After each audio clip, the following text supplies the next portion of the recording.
புதுவை தமிழ் சங்கத்தினுடைய தலைவர் ஐயா முத்து அவர்களுடைய துணைவியார் கிருஷ்ணவேணி அம்மையார் அவர்கள் இருவரையும் அவர்களுடைய 80வது அகவை அமுத விழாவிலே சந்திப்பதில் பெரும் மகிழ்ச்சி அடைகிறேன். அவர்கள் பல்லாண்டு பல்லாண்டு பல கோடி 100,000 வாழ வேண்டும் என்று முதலிலேயே வாழ்த்தி விடுகிறேன்.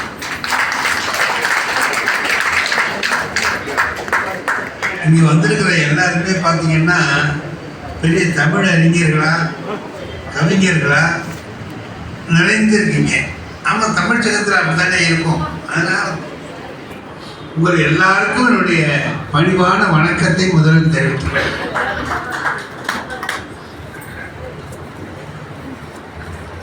அவர்கள் தன்னுடைய 80வது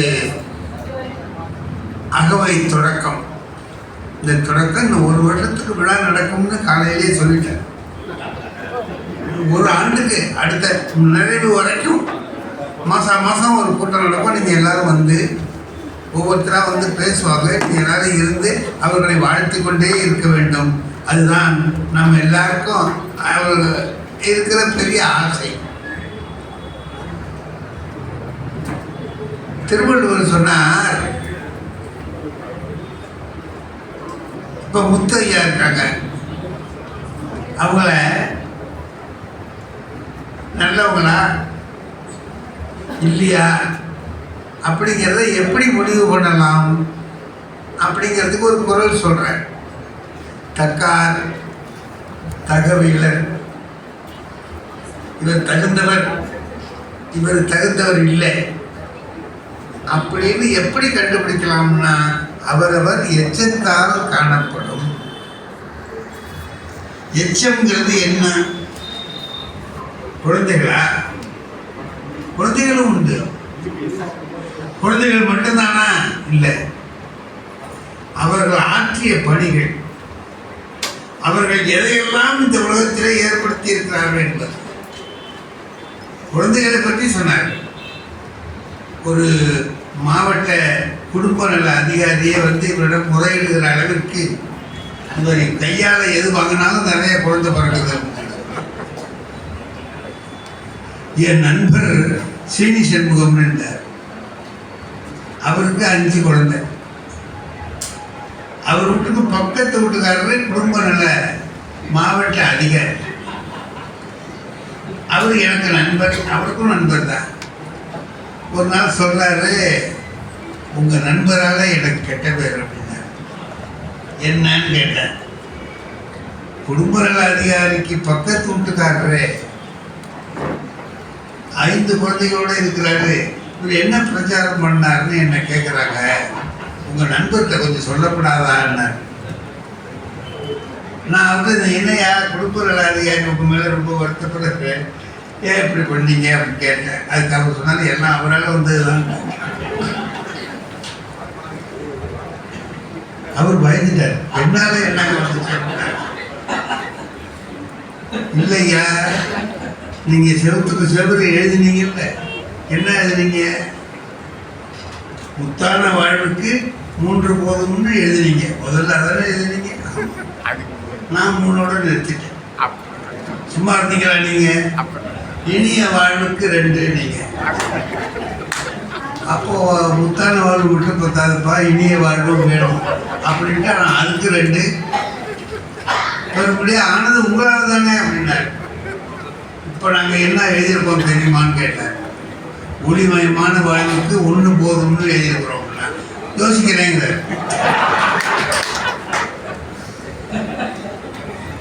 யோசிக்காதையா, போதும், நீ யோசிச்ச வரைக்கும் போதும் நிறுத்த.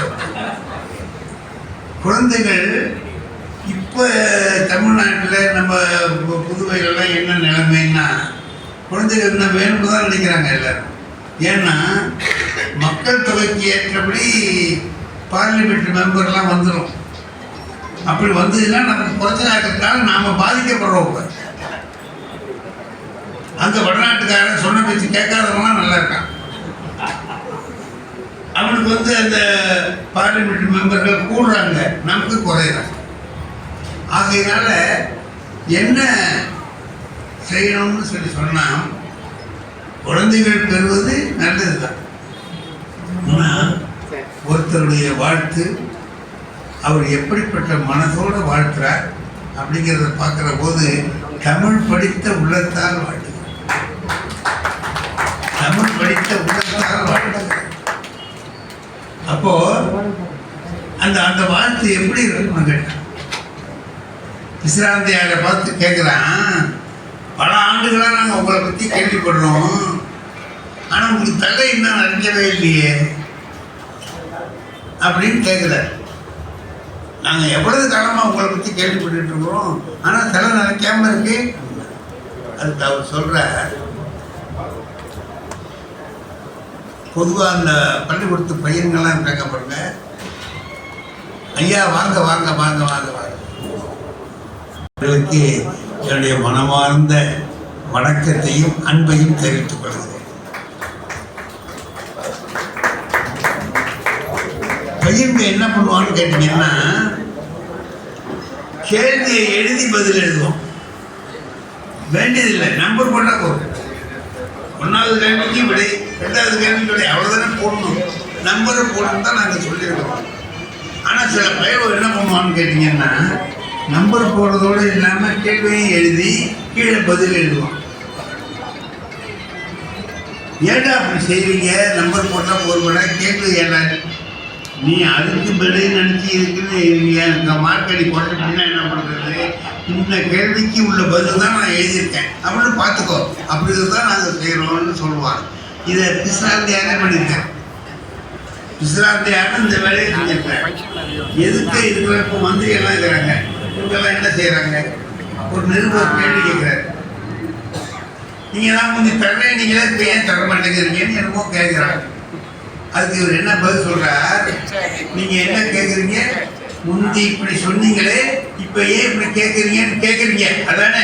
ஏன்னா பதிலை மட்டும் எடுத்து போட்டு ஏதாவது வேற வேலை பண்ணிட்டு போடுவான். அதுக்காக வேண்டி இந்த கேள்விக்கு நான் என்ன பதில் சொன்னேன் அப்படிங்கிறத தெரியப்படுத்துறதுக்காக அவங்க எல்லாம் பாதுகாப்புக்காக அப்படி சொல்லுவாங்க.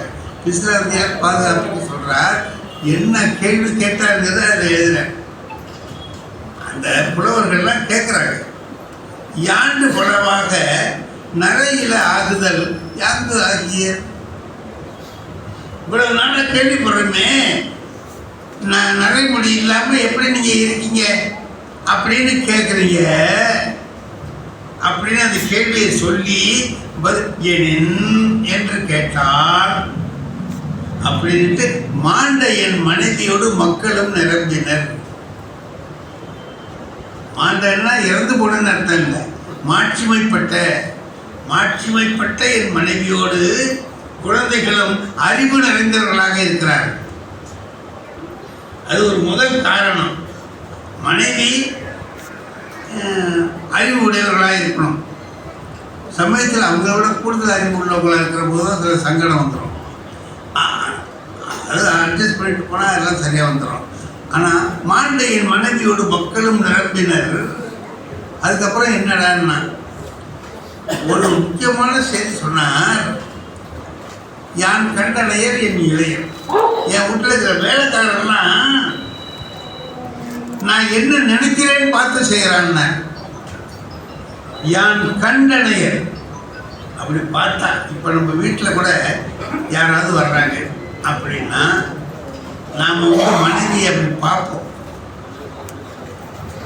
அப்படி பார்த்தா இவருக்கு காப்பி கொடுக்கலாமா, அதுக்கு ஏன் பால் இருக்கணும், நான் பாட்டுக்கு சொன்னேன்னா சில சமயத்தில் விவரம் தெரியாமல் நம்ம சொல்லிடுவோம், காப்பி கொண்டா அப்படின்னா அவங்க அப்படி பார்த்துட்டே பார்ப்போம். காலையிலே தான் உனக்கு பால் இல்லைன்னு சொன்னேனே, மறந்துட்டு சொல்றியா அப்படின்னு இப்படி பார்த்துட்டே இருப்பாங்க. கொண்டாடுறேன் அப்படின்னா, இல்லை இந்த நேரத்தில் மோர் கொடுத்தா நல்லா இருக்கும் அப்படின்னு சொன்னாங்கன்னா என்ன அர்த்தம்னா, உள்ள பால் இல்லைடா, சும்மா சும்மா சொல்லாத, நான் மோர் கொண்டு தருவா, அதை கொடுத்து அவர் அனுப்பி. ஏன்னா நண்பர்கள் வர்றவங்கள எல்லாரும் ஒரே மாதிரி இருக்க மாட்டான். சார் நான் ஒருத்தரை பார்த்தேன் சார், வரதராஜன்னு ஒரு 40 வருஷத்துக்கு முந்தி என் கூட பழகினமா, நல்ல நண்பன். அதுக்குள்ள நான் அவனை பார்க்கவே இல்லை. திருவாரூர் கடத்தல முறை அவன் மாதிரி தெரிஞ்சுது. கூப்பிட்டு பார்ப்பான். அவங்க ஏன்னா 40 வருஷத்துல மாறிடுறாங்கல்ல, உடல் உருவம்லாம் மாறிடு. வரதராஜான்னு பார்த்தான். நான் தான் பாப்பா அப்படின்னு அழைச்சிட்டு வந்து, வா நம்ம வீட்டுக்கு போயிட்டு போவோம் அப்படின்னு. சரி வான்னு வந்தான். வந்தா சார் என் மனைவியை கூப்பிட்டு, ரொம்ப காலத்துக்கு முந்தி எனக்கு நண்பனாக இருந்தவன், ரொம்ப நாளாக பார்க்கல, இன்னைக்கு தான் பார்த்தேன், அழைச்சிட்டு வந்திருக்கேன், அவனுக்கு ஒரு காப்பி கொடுத்து என் உடனே காப்பி கொடுத்தாங்க. குளிச்சு விட்டு கேட்டான், இவங்க யாருன்னா. சார் சில பேரோட புத்தி எப்படி இருக்கு, இவங்க யாருன்னு கேட்டான். என் மனைவி பாருங்க, அன்னைக்கு தஞ்சாவூரில் பார்த்தோமே அது யாரு.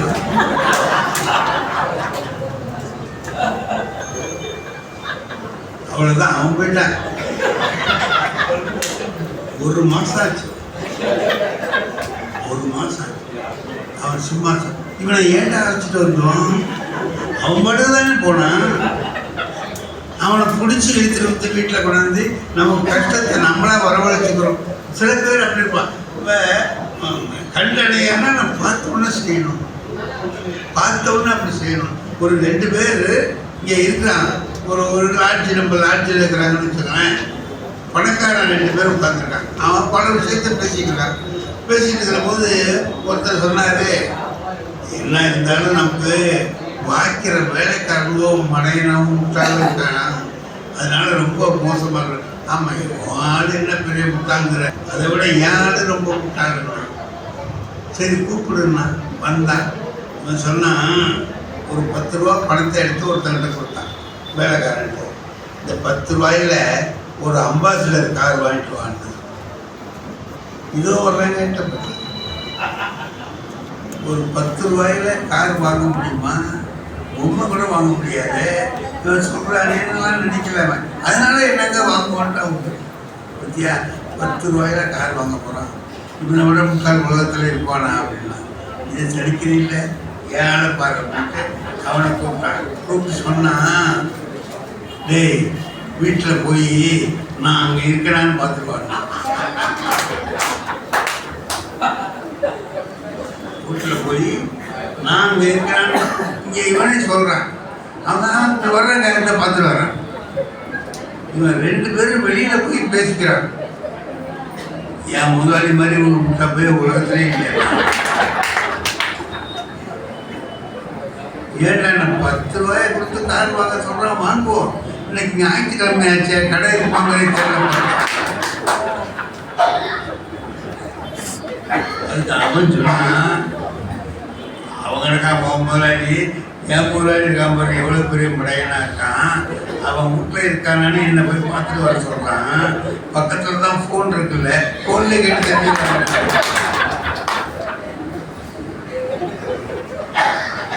இப்போ வேலைக்காரன் இந்த லெவலில் இருக்கிறான். இவன் முட்டாளா அவன் முட்டாளான்னு தெரியாது. அவன் அதில் சொல்லலை. அவன் சொல்ற கண்டனையர் என் இளைஞர்னார். அப்படி நான் பார்த்தேன்னா போகிறோம், எல்லா வேலையும் செய்வாங்க. அது மட்டும் இல்லை, வேந்தனும் அல்லவை செய்யான்னு காட்டும். மன்னனும் எனக்கு நல்ல மன்னனை வாச்சிருக்கிறான், நாட்டை நல்ல விதமாக காப்பாற்றுறான். அதுக்கு மேலே கடைசியில் ஒன்று சொன்னார் பாருங்க, அது ரொம்ப முக்கியமானது.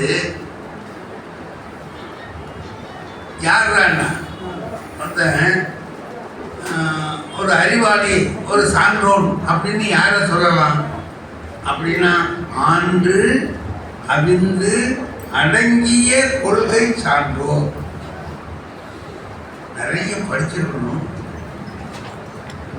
படித்ததை அப்படியே நினச்சிக்க கூடாது, அவிக்கணும், சமைக்கணும். நான் ஒன்று படிக்கிறேன், அது எப்படி சரியாக இருக்குன்னு பார்த்து அதை சமைச்சு அதை பக்குவப்படுத்தி வச்சுக்கணும்னு சொல்லுவேன். ஒரு வார்த்தையை நம்ம கேட்டோம்னா அது என்னன்னு தெரியாமல் நாம் தவிக்காமல் அதை பக்கம் போட்டு போட்டு போட்டு போட்டு வச்சுக்கிட்டு ஒரு திருக்குறள் இருக்கு அப்படின்னு சொன்னால், இது பாருங்க, நான் திருக்குறள் மேலே எனக்கு ரொம்ப பற்று பாசமும் உண்டு. இந்த ஐயா மாதிரியே ஐயா திருக்குறளை பற்றி பேசுனதை நான் கேட்டிருக்கேன். அவ்வளவு அழகாக பாரிஸில் அருமையாக பேசுவாங்க. இப்போ திருக்குறள் மேலே எனக்கு ரொம்ப ஆசை தான்.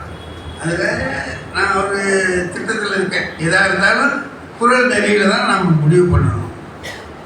ஒரு நாள் நான் பள்ளிக்கூடத்தில் வேலை செய்கிற காலம் சைக்கிளில் போகிறேன். அப்படி போய் தெருவில் திரும்புகிறேன். அங்கே ஒரு ஆள் நின்றுட்டு யா அப்படின்னா நான் பார்த்தேன். கூப்பிட்றான். அங்கே கிட்ட போனேன். ஏன்பா என்னையா கூப்பிட்டேன் அப்படின்னு. ஆமாம், நீங்கள் தானே சண்முகடிகள்னா. ஆமாம். அப்போனா கிட்ட வாங்க, கிட்ட வாங்கன்னு ஏதோ ரகசியம் சொல்லுவாங்க போல இருக்கு அப்படின்ட்டு கிட்ட போனேன். போன தாமதாரே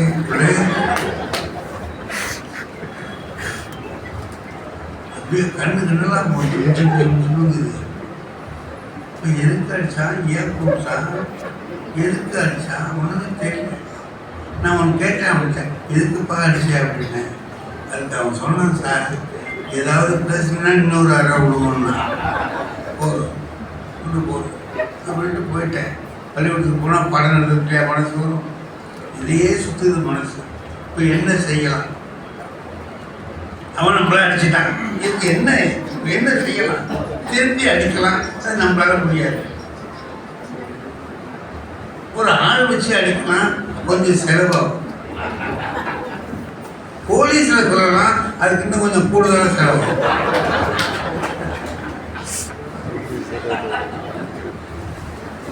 இதெல்லாம் நமக்கு முடியாது. திருவள்ளுவரை கேட்போம், என்ன செய்ய சொல்றாருன்னு பார்ப்போம். அந்த ஆள் என்ன சொல்றாருன்னு கேட்டீங்கன்னா, என்ன செய்தாரை ஒருத்தர் அவர் நானே நல்லையம் செய்துள்ளார். ஒருத்தனை நமக்கு ஒரு கெடுதல் பண்ணிட்டான், அவனுக்கு நீ என்ன செய்யலாம் அப்படின்னு கேட்டா, இன்னும் செய்தாரை ஒருத்தர் அவரை தண்டிக்கிறது ஒரே வழிதான் இருக்குன்னு சொல்றாரு. என்னன்னா, அவர் நான் வெட்கப்பட்டு தலை குனியுமாறு நன்னயம் செய்துள்ளார். அவனுக்கு திரும்ப ஒரு நன்மை செய். கெடுதல் செஞ்சவனுக்கு நன்மை செய். அப்படி செஞ்சினா அவன் தலை குனிஞ்சு நிற்பான், வெட்கப்படுவான். அதுதான் நீ அவனுக்கு கொடுக்குற தண்டனை. இதான் இதுக்கு அர்த்தம். சரி, நான் நினைச்சேன், சரி அது மாதிரி நம்ம என்னைக்கு ஒரு நாளைக்கு பார்ப்போம்ல, அப்போ அவனுக்கு ஒரு நன்மை செய்வோம், அவன் தலை குனிஞ்சு வெட்கப்பட்டு நிற்பான் அப்படின்னு நினச்சிக்கிட்டு நான் சாயந்தரம் பிள்ளை முடிஞ்சு போகிறேன். அந்த வாய்ப்பு அப்பவே கிடைச்சி போச்சு. அவனை என்ன அடித்தவனே ஒருத்தன் அடிச்சிட்டுறான். இவன் ஒரு அறை தான் என்ன விட்டான். அவன் அப்படி இல்லை, அடிக்கிறான், உதைக்கிறான், குத்துறான், சகல விதமான தாக்குதலும் நடந்துடும். அவன் அதை வாங்கிட்டு இப்படி நான் பார்த்தேன். இப்போ போய் உதவி செய்வோம், நன்னயம் செய்து விட சொல்லிருக்காரு திருவள்ளுவர்னுட்டு. ஏப்பா அவனை அடிக்கிறார். அதுக்கு அவன் சொன்னான், எனக்கும் அவருக்கும் உள்ள விஷயம், நீ எதுக்கு வர்றப்ப அல்ல, தெருவில் ஒருத்தனை அடித்தா நான் கேட்காம இருக்க முடியுமா? 10 ரூபா வாங்கினா ஐயா, 4 வருஷம் ஆச்சு, கொடுக்க மாட்டேங்கிறான். எப்போ கேடு அப்போக்கிறான், இப்போக்கிறான், போக்குறான், நடக்கிறான். இன்னைக்கு கேட்குறேன், அதுக்கு அவன் என்ன சொன்னான்னு தெரியுமான்னு கேட்டேன். 4 வருஷம் ஆச்சடா பாவி, நீ 10 ரூபா வாங்கி கொடுக்க மாட்டேங்கிறியே அப்படின்னு நான் கேட்டேன். அதுக்கு அவன் சொல்கிறான், உனக்கு முந்தி கொடுத்தவன்லாம் சும்மா இருக்கான், நீ ஏன் பறக்கிற? அது 4 வருஷம் தானே ஆச்சு, 5-6 வருஷம் சும்மா இருக்கான். 5 வருஷத்துக்கு முந்தி கொடுத்தவன், 6 வருஷத்துக்கு முந்தி கொடுத்தவன்லாம் சும்மா இருக்கான். நீ 4, நீ எங்களுக்கு பறக்கிற சும்மா இல்லைன்னு சொல்லலாம். இவனை உதைக்கிறான். என்ன 10 ரூபாய்க்காக இப்படி அடிக்கலாம் பையன். உனக்கு அவ்வளோ ரோசமாக இருந்தால் அந்த 10 ரூபாய் நீ கொடு அப்படின்னா. நான் பார்த்தேன், அவர் நானே நன்னயம் செய்து 10 ரூபாய் எடுத்து அவன்கிட்ட கொடுத்தேன். இப்போதான் நீ மனுஷன்ட்டு அவன் போயிட்டான். இப்போ இவன் என்ன செய்வான்? தலை புரிஞ்சு வெட்கப்பட்டு நிற்பானே, அதை நாங்கள் பார்த்து ரசிக்கலாம்னு நினச்சிக்கிட்டு திரும்பி பார்க்குறேன். அவன் ஒருத்தங்கிட்ட சொல்லிக்கிட்டு இருக்கான், இவர் இருக்கிறது தெரியாம நான் அவன்கிட்டையும் கடன் வாங்கி அந்த பயிரெல்லாம் அடிக்கிறாங்க. இவர் காலையில் ஒரு அரை கொடுத்தா சாயந்தரம் 10 ரூபா கொடுக்குறாரு.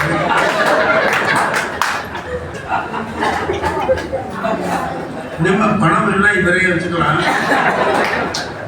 ஒரு 40 ரூபா வேணா 4000 கொடுத்து சாயந்தரம் வரும்போது 40 ரூபா அப்படின்னு அவன்கிட்ட சொல்லிட்டு இருக்கான். எனக்கு எப்படி இருக்கும்? திருவள்ளுவர் நம்மளை ஏமாத்தி விட்டாங்க, நம்மளை பைத்தியமொழி பேர் மாதிரி ஆயிட்டான் இல்லை. இப்போ இனிமேல் நல்லது செஞ்சேன்னா உதவ வாங்கிட்டே இருக்கணும், தினம் உதவணும். அவளுக்கு எப்போல்லாம் பணம் வேணுமோ அப்போல்லாம் நம்மளை அழைப்போம். என்னடா இது இப்படி பண்ணிவிட்டாரே இவரு? திருவள்ளுவர் அப்படி செய்கிற ஆள் அல்லவே, நல்லதுதான் சொல்லுவார். அவர் ஏன் இப்படி பண்ணிட்டாரு? இப்போ நம்ம இழிச்சவா வேலை பெறுவோம் போல இருக்கு அப்படின்னு நினச்சிக்கிட்டு வீட்டுக்கு போய் திருக்குறளை எடுத்து அப்படி பெறட்டேன். அப்போ அவர் சொல்கிறாரு, நான் இன்னா செய்தாரை ஒருத்தல் அவர் நானும் நன்மையும் செய்து விடுறது சொன்னேங்கிறதுக்காக எல்லாருக்கும் செஞ்சுவிட்டு உதவாங்காதுங்கிறார் சார். எல்லாருக்கும் நன்மை செஞ்சுவிட்டு உதவ வாங்கிட்டு இருக்காதேங்கிற. இன்னொரு குரலில் சொல்றார், நன்று ஆற்றல் உள்ளும் தவறு உண்டு. நன்மை செய்யறதுலையும் தப்பு இருக்குங்கிற. நன்று ஆற்றல் உள்ளும் தவறு உண்டு, அவரவர் பண்பறிந்து ஆற்றாக்கடை.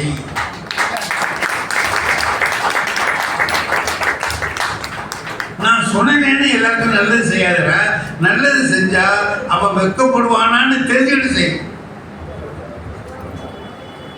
தலை குளிஞ்சு நிற்பானா? இவர் நமக்கு கெடுதல் பண்ணோம், நமக்கு நன்மை செய்கிறாரேன்னு நினைச்சு தலை குனிவானா? அதுக்காக நானு போட்டேன். அவர் நான நன்னயம் செய்திருக்கார், வெட்கப்படணும். அப்படி பார்க்குற போது நம்ம வாழ்க்கையில் திருவள்ளுவர், திருக்குறள், நம்முடைய தமிழ் இலக்கியங்கள் எல்லாமே நல்லவனா வாழவும் வழிகாட்டுது, வல்லவனா வாழ்றதுக்கு வழிகாட்டுது. ஒன்றே ஒன்று வச்சுக்குவோம். ஐயா இவ்வளவு காலம் இருந்து இந்த தமிழ் சங்கத்தை நடத்திட்டு இருக்கிறார், தமிழ் சங்கம் நடத்துது. ஏன் அவருக்கு வேற வேலையே இல்லையா? வேற வேலை கிடையாது.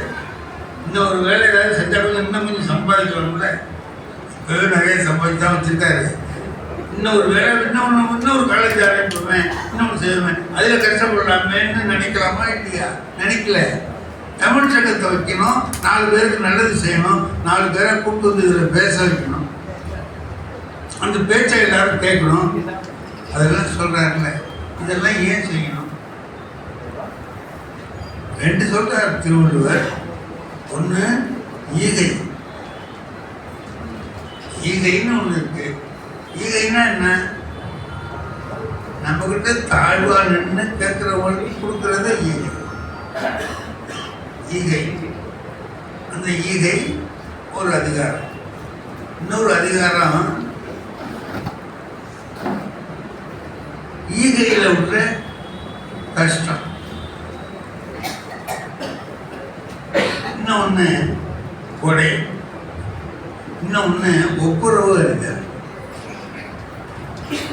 இப்போ கொடுக்கறதுனா என்ன, ஒப்புரவு அறிகிறதுனா என்ன, கொடைன்னா ஈ தா கொடு, 3 இருக்கு கொடுக்கறதுக்கு. ஈ தா கொடு, தன்னை விட இழிந்தவனுக்கு கொடுப்பது ஈ. அவன் வந்து நம்மகிட்ட ஈன்னு கேட்பான், அவனுக்கு கொடுக்கறது ஈ. சமமா உள்ளவங்க கொடுத்து வாங்கிக்கிறது தா. எல்லாருக்கும் சேர்த்து வாரி வழங்குவது கொடை, கொடு. இப்போ அந்த ஈகை இருக்கு இல்லையா, அந்த ஈகையில நாம கத்துக்க வேண்டியது என்னென்ன இருக்கு? நம்ம வாழ்க்கையில பார்த்தோம்னாங்க ஒவ்வொன்றிலையும் ஒரு திருக்குறள் இருக்கும். நம்ம நினைச்சு பார்த்தோம்னா திருக்குறள் இருக்கும்.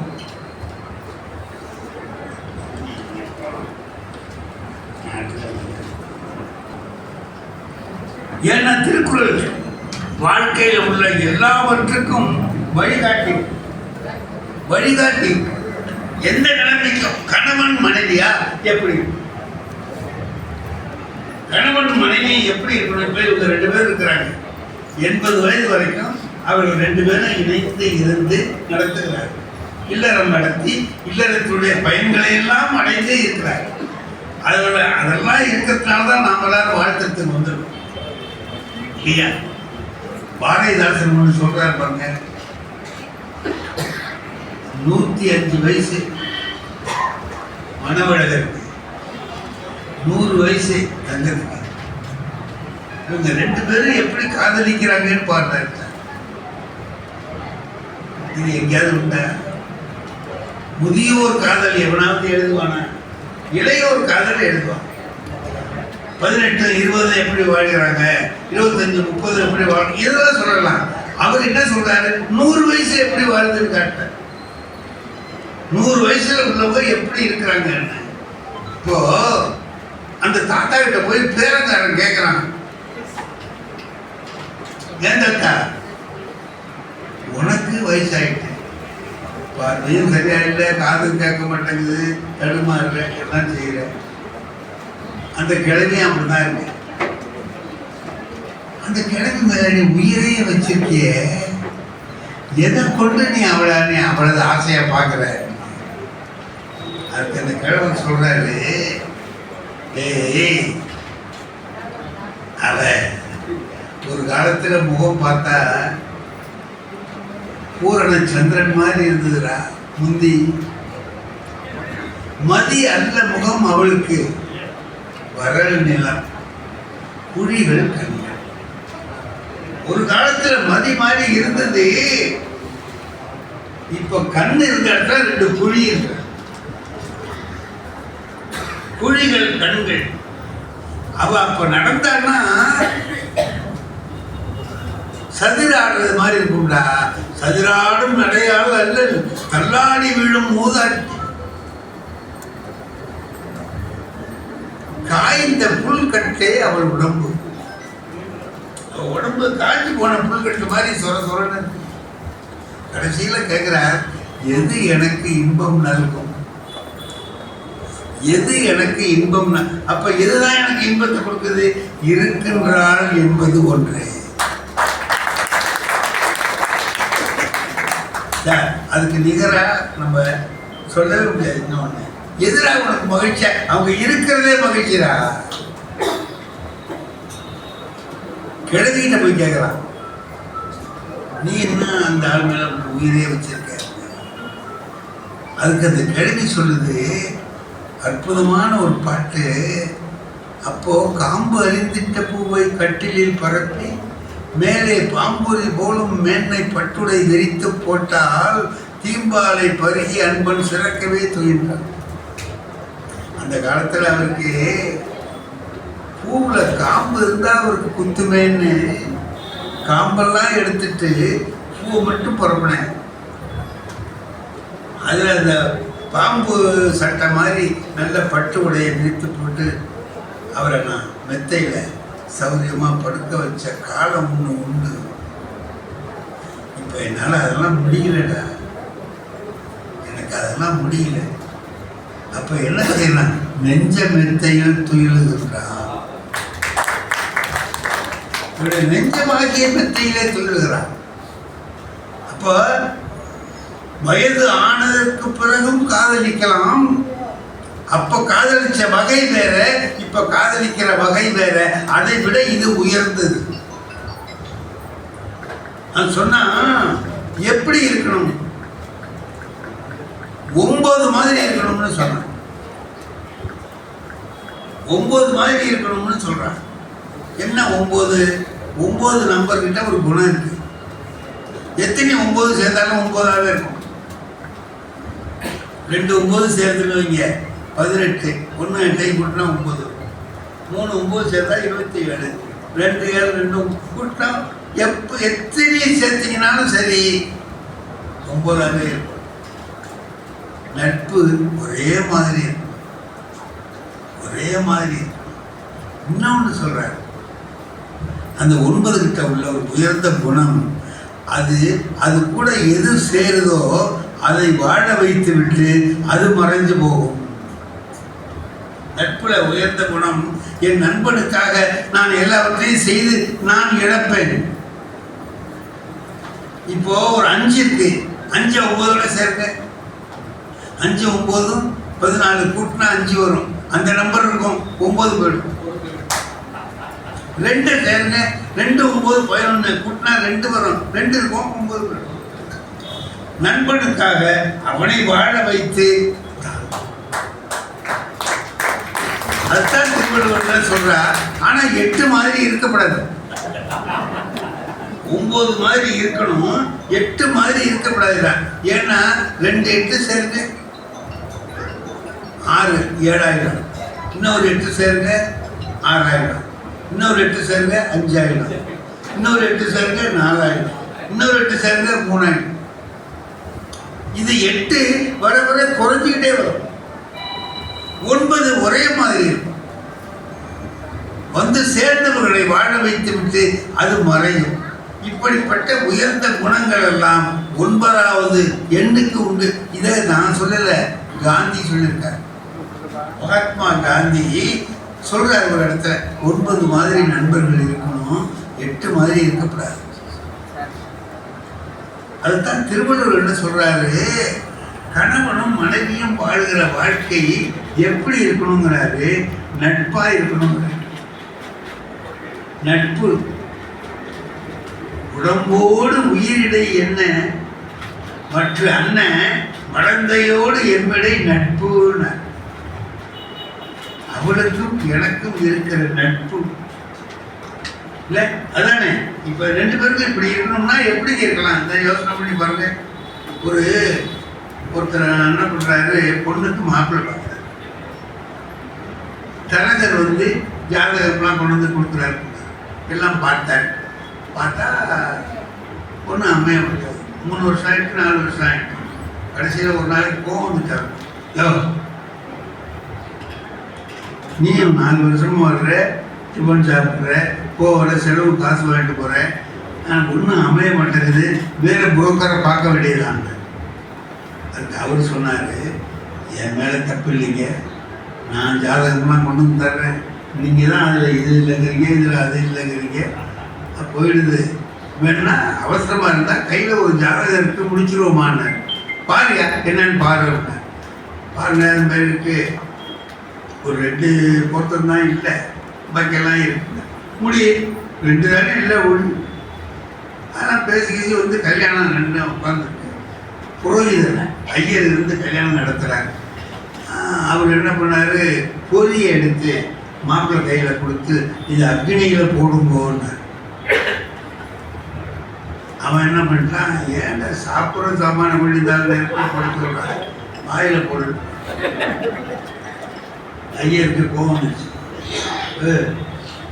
அக்னியில் போடுங்கன்னா வாயில் போடுவீங்க, என்னப்பா அது என்ன மோசம் போட்டு, இங்கிற சம்பந்தானியா, இங்கிற சம்பந்தானே தெய்வம் ஐயா, அதுக்கு போடுறதுபடி நீதிங்கிற.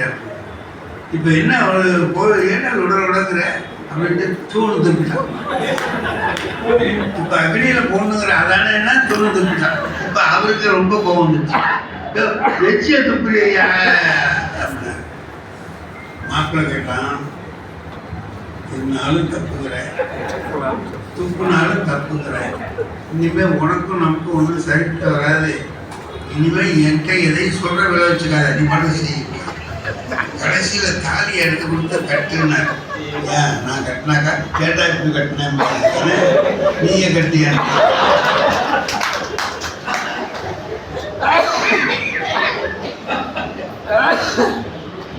பொண்ணோட அப்பா பார்த்தா தரகனை கூப்பிட்டு என்னமோ 2 பக்கம்தான் இல்லை, பாக்கியெல்லாம் இருக்குன்னு தாலியையே ஆளுட்டு கட்ட சொல்றாங்க. இது எந்த போய் முடியும்னு தெரியலையே, இதை கொண்டாந்து நிறுத்திட்டு நான் 2 பொருத்தம் இல்லைன்னு சொன்னனே, அது என்னன்னு நீங்க கேட்கல. ஆமாம் கேட்கல, என்ன அது சொந்தமாகவும் தெரியாது, சொன்னாலும் கேட்க மாட்டேன், அதை தவிர பாக்கியெல்லாம் உண்டுன்னா உன்னோட அப்பா சொன்னார், அதை தவிர பாக்கியெல்லாம் இருந்தா என்ன இல்லாட்டியும் ஒரு மனுஷனுக்கு முக்கியமாக வேண்டியது சொந்த அறிவு. படித்து அறிந்து தெரிஞ்சு வச்சிருக்கணும். இல்லையா, தெரிஞ்சவங்க சொல்றதை கேட்கணும். ரெண்டுல ஒன்று இருக்கணும்ல. இது ரெண்டுமே அவனுக்கு இல்லை அப்படின்னா வாழ்க்கையில எல்லாவற்றிலையும் நானா தெரிந்து வாழ்க்கையை புதுமையா அமைச்சுக்கிட்டு வாழலாம். இல்ல பெரியவர்கள் சொல்றபடி கேட்டு வாழலாம். நம்ம முத்தையா போன்றவர்களுடைய வாழ்க்கையில வெற்றி அடைந்திருக்கிறதுக்கு என்ன காரணம்னு அவங்களை நம்ம கொஞ்சம் பின்தோன்றி போகணும்னு சொன்னா, ஆண்டோர்களுடைய நூல்களை படித்து எம்ஏ எல்லாம் பாஸ் பண்ணி வச்சுட்டு அது மட்டும் வைக்கல, நான் கற்றதை எல்லாருக்கும் சொல்லணும்னு நினைக்கிறேன், எல்லாருக்கும் பயன் தர வைக்கணும்னு நினைக்கிறேன். தான் பெற்ற இன்பம் பெருகை வையகம். அந்த மாதிரி எல்லாரையும் வாழ வைக்க வேண்டும் என்கிற எண்ணம் உயர்ந்த எண்ணம். அந்த மாதிரி எண்ணத்தையும் அவர்கள் பெற்றுக்கொண்டார்கள் என்றார். அது மட்டும் இல்லைங்க, எல்லாருக்கும் ஒன்று என்ன வேணும்னா, என்கிட்ட இருக்கிறது சிறந்தது அப்படிங்கிற எண்ணம் எனக்கு இருக்கணும். முதல்ல எனக்கு இருக்கணும் என்ன, இந்த சட்டை நல்ல சட்டை தாங்கிறது எனக்கு தெரியணும். நானே தாழ்வு மனப்பான்மை இருக்கக்கூடாது, இது சரியில்லைன்னு சொல்லி நினச்சிக்கிட்டு இருக்கக்கூடாது. முல்லா ஒரு வாழ்க்கையில ஒரு கதை சொல்றான். அவன் போறான், அவனுடைய சிறந்த நண்பன் அங்கேருந்து வர்றான். அவனை கூப்பிட்டான், இங்க வாடா ஆரிப்பு, இங்க வா. வந்தான். என் பொண்டாட்டிக்கு கூந்தலை பத்தியா எடி வாழ் மேடிக்கணும்னு இருக்கு, ஓமனைக்கு எப்படின்னு கேட்டான். அவுத்து விட்டா தரையில் வந்து விடுவோம், சில சமயத்தில் தனியாக வந்து விட்டாலும்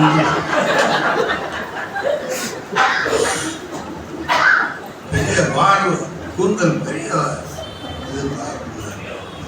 மூஞ்ச பார்த்தியா, மூஞ்சி ஒரு மூஞ்சி மாரி இருக்கடா என் முன்னாடிக்கு. என் முன்னாடிக்கு எப்படின்னா புது மலர் மாதிரி இருக்கும். என் முன்னாடி நடக்கிறத பார்த்துருக்கியா, என்னமோ கால் நொண்டி மாதிரி நடந்து போகிறா. உன் முன்னாடி எப்படின்னா நடந்தாருன்னா டான்ஸ் மாதிரி அண்ணன் நடை நடப்பார்.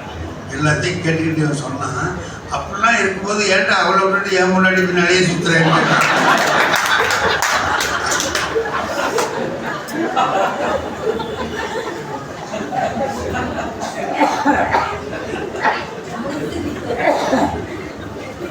இது ஒரு வேடிக்கையான கதை தான். அதுக்குள்ள இருக்கிற ஒரு விஷயத்தை பார்த்தீங்களா, நீங்க என்கிட்ட இருக்கிறது உயர்வுங்கிற எண்ணம் எனக்கு இருக்கணும். என்கிட்ட இருக்கிறது உயர்ந்தது சிறந்தது. அப்ப அந்த மனைவியும் அப்படி எண்ணி கணவனும் அப்படி நினைச்சா அந்த குடும்பம் எப்படி இருக்கும், சொர்க்கலோகம் மாதிரி இருக்கும். ஒரு ஜென்னு கதையில ஒரு சொல்றான். அவரு பிரச்சாரம் பண்றாரு, நல்லது செஞ்சீங்களா சொர்க்கத்துக்கு போகலாம், கெட்டது செஞ்சீங்களா நரகத்துக்கு போகணும், அப்படியாக்க இப்படியாக்கணும். பால்காரன் ஒருத்தன் வந்து எப்படிங்க இருக்கணும்னா, நீ பால் வியாபாரி தானே? ஆமா. பாலில் தண்ணி ஊற்றாம தேடி வச்சுக்க, நீ சொர்க்கத்துக்கு போவ. தண்ணியை ஊற்றுன நரகத்துக்கு போவ. சொர்க்கத்துக்கு போனால் அங்கே ரொம்ப இருப்பாங்க, ஊர்வசி இருப்பாங்க, எல்லாரும் வந்து உடனே கையை பிடிச்சி அழைச்சிட்டு போவாங்க. இப்போ நீ என்ன செய்கிற? அங்கே போனால் சௌகரியமாக இருக்கலாம், பாலில் தண்ணி ஊற்றக்கூடாது. ஊற்றுனியா நரகத்துக்கு போகணும், அங்கே நகக்கண்ணில் ஊசியை ஊற்றி ஏற்றுவான். இப்போ நீ எங்கே போகலான்னு நினைக்கிறேன்? அது என்னங்க எங்கே வியாபாரம்லாம் நடக்குமோ அங்கே போகிறது. எங்கே வியாபாரம் நல்லா நடக்குமோ அங்கே போக வேண்டியது. அது சொர்க்கமாக இருந்தால் என்ன? இது மாதிரி எல்லாத்தையும் சொல்லிட்டு இருக்கிறாரு. சொர்க்க ராத்திரி கனவுல பார்க்குறாரு. தேரில் அழைச்சிட்டு போவார். இவர் அழைச்சிட்டு போகிற வழியில் பார்த்தா ரொம்ப நிலமெல்லாம் வறண்டு போய் தண்ணி இல்லாமல் எல்லாம் காஞ்சி போய் மரம்லாம் பட்டு போய் அப்படி நிற்கிது. இது வந்து நரகமா சொர்க்கமான? இது சொர்க்கம். சொர்க்கம் எப்படி இருக்கு? சொர்க்கம்னா செழிப்பால இருக்கணும். இது ஏன் இப்படி வறண்டு போய் கிடக்குது? அப்படிதான் இருக்கு, பார்த்துக்க. இதுதான் சொர்க்கம். அப்புறம் அழைச்சிட்டு வர்றாங்க, நரகத்தை காமிக்கிறாங்க. அங்கே எங்கே பார்த்தாலும் நதி தாராளமாக தண்ணி ஓடுது, வயலெல்லாம் செழிச்சிருக்கு, மரம்லாம் காய் கனிகளோடு நல்லா இருக்குது. இது என்ன நரகம்? ஏன்னா நரகம் இவ்வளவு நல்லா இருக்கு, அது ஏன் அப்படி இருக்குன்னா உங்களுக்கு விவரம் புரியாது. இங்கே தான் இயேசுநாதர் இருக்கார், எங்க நரகத்தில். இங்கே தான் புத்தர் இருக்கார், இங்கே தான் காந்தி இருக்கிறார். எல்லாரும் இங்கே இருக்கிறாங்க. அதனால இது இவ்வளவு நல்லா இருக்கு. அங்கே அப்படிப்பட்டவன் இருக்கான். அதான் நல்லவர்கள் இருக்கிற இடம் சொர்க்கம். நல்லவர்கள் எங்கே இருக்கிறாங்களோ அது சொர்க்கமாக இருக்கும், நல்லா இருக்கும். நான் நல்லவனா இருக்கிறேனாங்கிறத பொறுத்தா இருக்கே தவிர இடம் எப்படிங்கிறது இல்லை. சொர்க்கம்ங்கிறது எங்கே இருக்கு? இல்லையே. திருவள்ளுவர் ஒரு அருமையான விஷயத்தை சொன்னார். அதை மட்டும் நிறைவாக சொல்லி நான் என்னுடைய பேச்சை முடிப்பேன். எப்படி இருக்கணும் வாழ்க்கை? சிறந்த வாழ்க்கை வாழணும்னா எப்படி இருக்கணும்? இப்போ பாருங்க, ஒரு சாமியார், அவர் சிஷ்யன், 2 பேரும் என்ன பண்ணுறான், போகணும், ஒரு ஊருக்கு போகணும். நடுப்புற ஆறு, ஆற்றுல இறங்கி போகணும். ஆற்றுல தண்ணி நிறையா போகுது. குரு முந்தி போகிறார், சிஷ்யன் பின்னால் போகிறார். இப்போது ஒரு அழகான பெண், இளம் பெண் ஒடியாடுறாங்க. சாமி அப்படின்னா, பெரிய சாமியை பார்த்து சாமின்னு சொல்லுமா என்ன? அக்கறையில் எங்கள் அம்மா இருக்காங்க, உடம்பு ரொம்ப சரியில்லைன்னு செய்தி வந்தது, நான் போகணும், ஆற்றுல இறங்கி தான் போகணும். இப்போ பார்க்குறேன் ஆற்றுல நிறையா வருது, பக்கத்தில் ஒன்றுமே போட்டுக்கிட்டலாம் ஒன்றுமே இல்லை. சாமி என்னை கொஞ்சம் பிடிச்சி அழைச்சிட்டு போய் அந்த அக்கறையில் விட்டுருக்கீங்களான்னு.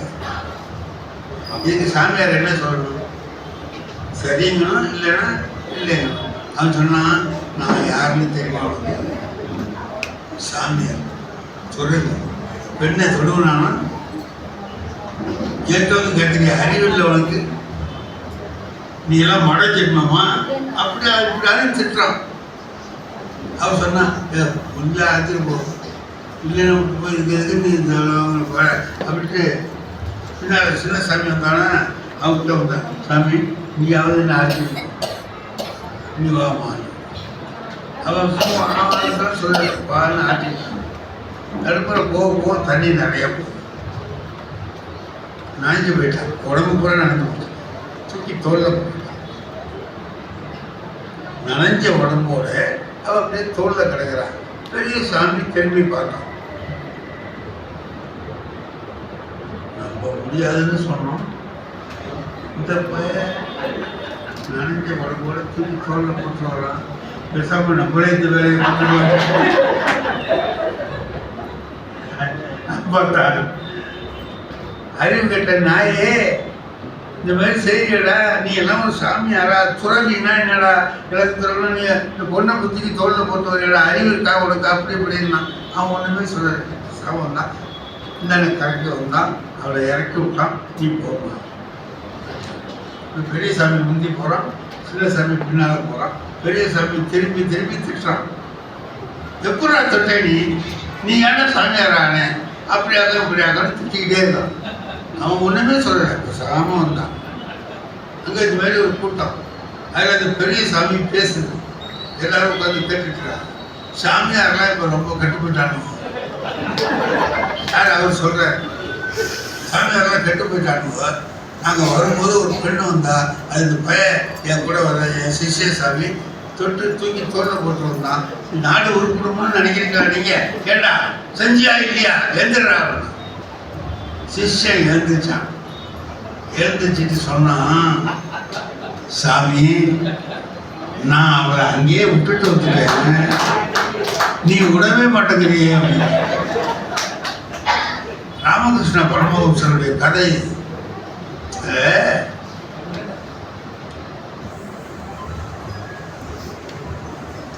திருவள்ளுவர் இதே சொல்றார், ஒரு 1.5 வரியில சொல்றார். என்ன சொல்றார்?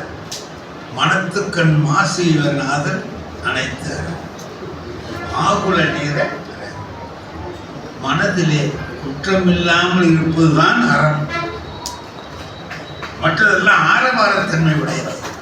பெண்ணை தொட்டதுல தப்பு இல்லை, அவன் தொட்டான், தவறான எண்ணம் இல்லை. அவன் தொடரல, ஆனா அவளே நினைச்சிட்டு எதுடா உயர்ந்ததுன்னா இதுதான் உயர்ந்தது. சின்ன சாமி செஞ்சதுதான் பெரிய சாமி மனசால் கெட்டுட்டான், மனதால கெட்டுட்டான். திருவள்ளுவர் சொன்னார், மனத்துக்கண் மாசு நாதல் அனைத்தார் ஆகுல நீர. அதனால வாழ்க்கையில நாம் அடைய வேண்டிய எல்லா இன்பங்களையும் அடைந்து இப்படித்தான் வாழ வேண்டும் என்று உலகத்துக்கு காட்டிக் கொண்டிருக்கிற எங்கள் ஐயா முத்து ஐயா அவர்களும் அவர்களுடைய துணைவியார் அம்மையார் கிருஷ்ணவேணி அம்மையார் அவர்களும் சிறப்பாக வாழ்ந்து காட்டி இப்படி வாழ வேண்டும் என்று உலகத்துக்கு காட்டக்கூடியவர்களாக இருக்கிறார்கள். அவர்களை பார்த்து நாமும் நம்முடைய வாழ்க்கையை அதுபோல் அமைக்க வேண்டும் என்று ஆசைப்படுகிறோம். அதுபோல இருந்தால் நிம்மதி அடையும், நாம் நல்லா வாழ்றோம். இல்லாதவங்க இப்படி இருக்கணும்னு நினைத்து தெரிந்து கொள்கிறார்கள். ஆகவே எல்லாருக்கும் ஒரு வழிகாட்டியாக இருக்கிற அவர்கள் 2 பேரும் ரொம்ப நாளைக்கு வாழ்ந்து, ஒரு நாள் வாழலாமோ ஒரு நாளைக்கு வாழ்ந்து எல்லாருக்கும் ஒரு வழிகாட்டியாகவும் எல்லாருக்கும் ஒரு வழி துணையாகவும் இருக்க வேண்டும் என்பதை சொல்லி இவ்வளவு அருமையான ஒரு வாய்ப்பு கொடுத்தீர்கள். அதனால எவ்வளவு நன்றி சொன்னாலும் தகும். ஐயா வந்தது எனக்கு ரொம்ப மகிழ்ச்சியாக போச்சு. இடையில அவங்க வந்து சேர்ந்துட்டாங்க. நல்ல ஆகையினால உங்கள் எல்லாருக்கும் என்னுடைய உளமார்ந்த நன்றியை தெரிவித்துக் கொள்கிறேன். நன்றி, வணக்கம்.